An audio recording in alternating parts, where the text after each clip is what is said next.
নমস্কার বন্ধুরা, আমি বিজয় রায় নিয়ে এলাম আপনাদের সামনে এই ভিডিওটা।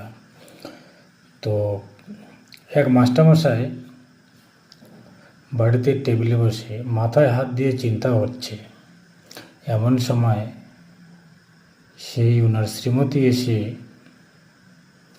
মাস্টারমশাইয়ের কাঁধে হাত রেখে, দু হাত কাঁধের মধ্যে রেখে মাস্টারমশাইকে জিজ্ঞেস করলেন, কি গো,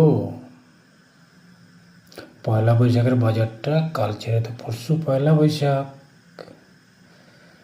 তো মাস্টারমশাই একটু চিন্তিত হয়ে মাথায় হাত দিয়ে ঘাটটাকে ঘুরিয়ে শ্রীমতীজির দিকে তাকিয়ে বললেন যে, জানো না তুমি, খবর শোনো না, টিভি দেখো না, মোবাইল দেখো না, আমি এখন কোথা থেকে পয়লা বৈশাখের বাজার করে দেবো? বলে, ওই যে তোমার কাছে যতটুকু টাকা ছিল। শ্রীমতীজি বলল। তো মাস্টারমশাই এখন শ্রীমতীজিকে উত্তর দিল যে, আজ ছেড়ে কাল মাস শেষ হয়ে যাচ্ছে, ইএমআই দিতে হবে, সেদিকে তোমার চিন্তা নেই। বাড়িটা যে করা আমার পুরো লোনে, ব্যাংক থেকে যে ইএমআইয়ের জন্য ডাক পড়বে।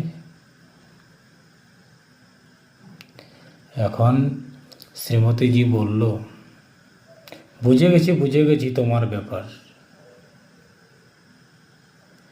এখন কি বুঝে গেছে, এটাই তো বড় বিষয় না।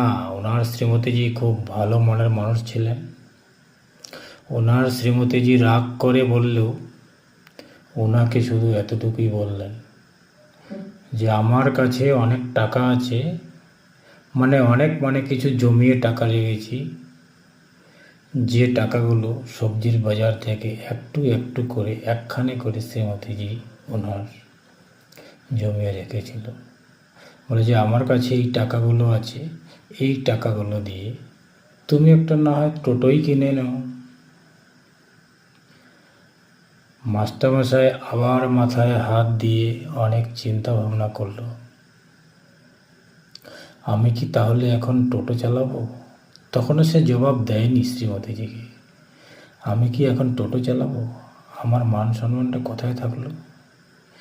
এত পড়াশোনা করে, এত কম্পিটিশন করে চাকরি পেয়ে আজ আমার চাকরি নেই। আমার ওয়াইফ আমাকে বলছে, কি বলছে, টোটো চালাতে। তিনি অনেক অন্তরের থেকে অনেক চিন্তা ভাবনা করেও, অনেক দুঃখ হলেও অন্তর